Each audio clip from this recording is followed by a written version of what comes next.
क्योंकि जब मैं पिछली बार आया था उरई तो इसी प्रांगण में आया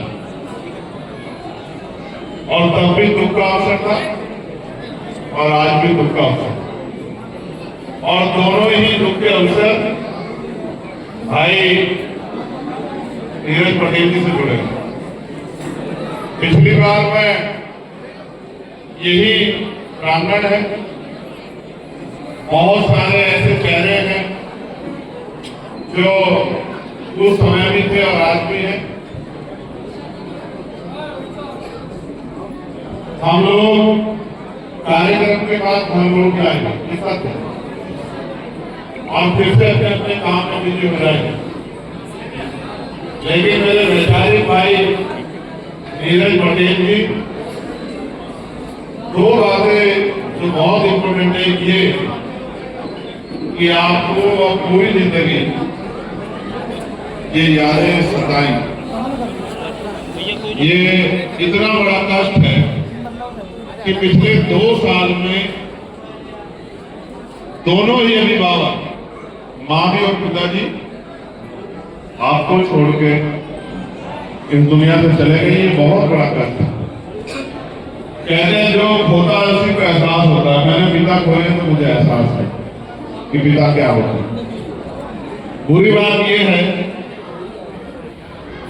कि मेरे पिताजी भी कैंसर से ही जो है उनकी डेथ है और जब ये बीमारी का पता लगा तो पता लग गई, ये चिंता मन में पैदा हुई कि एक और दुख जो है वो हमारे परिवार की तरफ पड़ रहा। मैं स्मृति से भाई नीरज पटेल जी के जो पिताजी थे राजेंद्र निरंजन जी जो आज इस दुनिया में नहीं है, मैं उनको अपनी आदरांजलि भेंट करता हूं और पूरे परिवार के लिए शोक संवेदना और कुदरत से प्रार्थना करता हूं कि उनको दुख सहने की शक्ति कुदरत प्रदान करे।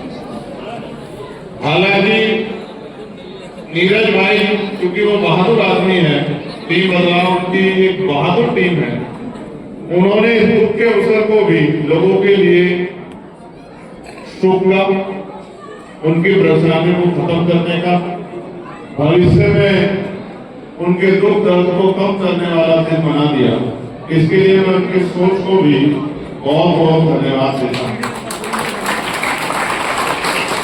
एक दिन और है मेरे ऊपर, ये मैं और नीरज भाई जानते हैं। कोई दिन होता होगा कि हम लोग बात नहीं करते, कोई दिन होता होगा, लेकिन पिछले 1 महीने में कोई दिन होगा जिसमें हमारी बात नहीं होगी, क्योंकि पिताजी की परेशानियों के साथ वो इतने जुड़े हुए थे। मुझे रोज उनकी कहीं ना कहीं किसी बात में आवश्यकता पड़ती है, कभी कुछ जानने के लिए, कभी कुछ पूछने के लिए, कभी कुछ बताने के लिए, क्योंकि देश में रोज हलचल होती है, कभी किसी स्टेट में कभी स्टेट में। मैं भी ये सोचता था कि ऐसे समय में कैसे बात कर पाएगा। मैसेज डाल देता था तो कभी 1 दिन बाद रिप्लाई, कभी 2 दिन बाद रिप्लाई, और इस बीच में मैं भी खुद को बिजी रखने वाला था, क्योंकि मैं जब देखने के लिए आया था पिताजी को और मैंने उनकी हालत देखी। हालांकि मैंने हमारी परिवार यहाँ बैठा हुआ, मैंने मुस्कुरा के कहा था कि ठीक हो जाएंगे, लेकिन मैंने ये भी कहा था आपको मैसेज लिखने की हिम्मत रखना, क्योंकि आपके ऊपर दुख के बादल पड़ रहे। मैं समझता हूँ कि भाई नीरज ने अपनी तरफ से पूरी जितनी कोशिश वो कर सकते थे बेहतरीन को कोशिश की। मैं ये भी देखता था इस बीच में कार्यक्रम में आना जाना, बहुत सारे आयोजन, बहुत सारे कार्यक्रम मिस किए होंगे, और मैं ये भी देखता था कि सामाजिक जिम्मेदारी के साथ पारिवारिक जिम्मेदारी को भी एक बहादुर योद्धा ने कितना निभाया है। कई बार मैं इनसे कहता था कि क्या कार्यक्रम में कल पिताजी को लेकर जाना है, बहस कराने हैं, बीच बीच में जो और चीजें हुई, पानी निकलवाना है। मैं उस दर्द को समझता हूँ, क्योंकि ये दर्द मैंने 2011, 12, 13 में साफ है। और मेरे और नीरज भाई जैसे लोगों के लिए तो पिता हीरो होते हैं। हीरो के साथ अगर कोई परेशानी हो, कोई दर्द तकलीफ हो, तो हम लोगों को तो बहुत बुरा लगता है। मैं भाई नीरज से कहूंगा कि वो बहादुर आदमी है और हम जैसे बहुत सारे साथी उनसे प्रेरणा लेते हैं। हालांकि ये भावुकता का दुख का विषय है, लेकिन भावुकता के साथ ही हिम्मत के साथ आगे बढ़ना है, बहादुरी के साथ आगे बढ़ना है। और जो विश्वास हम लोगों पे ये बहुजन समाज के लोग करते हैं। अभी मंत्री जी यहां से चले गए समय की कमी कारण, वो कह रहे थे कि उत्तर प्रदेश में बहुत नाम कमाएगा, बिल्कुल सच नहीं है। जहां तक मैं जानता हूं देश का कोई कोना नहीं है जहां नीरज पटेल को पसंद करने वाले लोग हैं। और क्योंकि मैं प्रैक्टिकली जानता हूं, कई बार हम कहीं जाते हैं तो दो चेहरे मिलते हैं और हमारे यहाँ तो भीमार में आजाद समाज पार्टी का बच्चा जाता है। कुछ लोग इस बात से अच्छे जलते भी होंगे। नीरज पटेल जो है वो भाई के बहुत करीब है, लेकिन क्या करूँ, मैं मानता हूँ कि हमने एक माँ के पेट से जन्म ले लिया, लेकिन मेरे वैचारिक भाई हैं तो खून से भी ज्यादा गहरा रिश्ता, और मेरा खून वैसे भी बहुत गहरा है, तो रिश्ता जब जोड़ देता हूँ तो फिर रिश्ता टूटता है। मैं आज ये भी प्रार्थना करूंगा कि महापुरुषों का आशीर्वाद रहे कि इसी तरह से बहुजन समाज में भी एक रिश्ता बन जाए, वैचारिकी के साथ, कि वो एक दूसरे के साथ खड़े होकर लड़ाई को लड़े। रही बात नीरज भाई की, नीरज भाई के ऊपर कर्तव्य बहुत जिम्मेदारी है। उनको अपनी लेखनी के माध्यम से, अपनी वीडियो के माध्यम से बहुत बहुत लड़ाई लड़नी है। उनके लिए मैं महापुरुषों से प्रार्थना करता हूँ कि उनको शक्ति मिले और वो जो काम कर रहे थे उसको निरंतर करते रहें।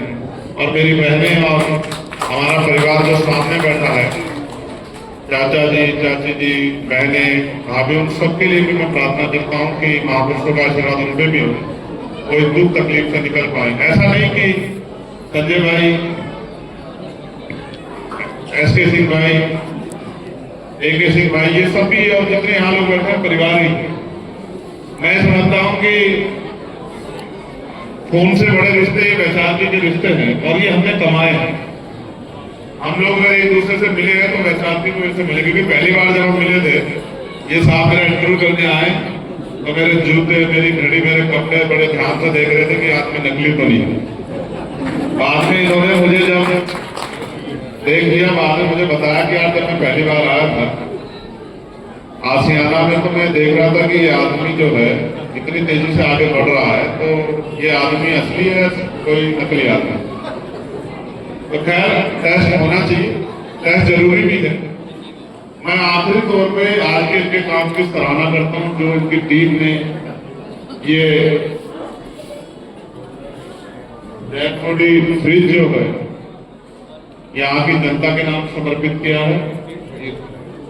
गरीबों के लिए, बेसहाराओं के लिए कंबल की व्यवस्था और छोटे बच्चों के लिए उनका मनोबल बढ़ाने के लिए जो बैग की व्यवस्था की है वो सराहनीय। मैं ज्यादा ना कहते हुए कहूंगा, हम नीरज भाई से प्रेरणा ले सकते हैं। मैंने लास्ट टाइम भी बात कही थी कि मुंह से बोलना और उसमें चलना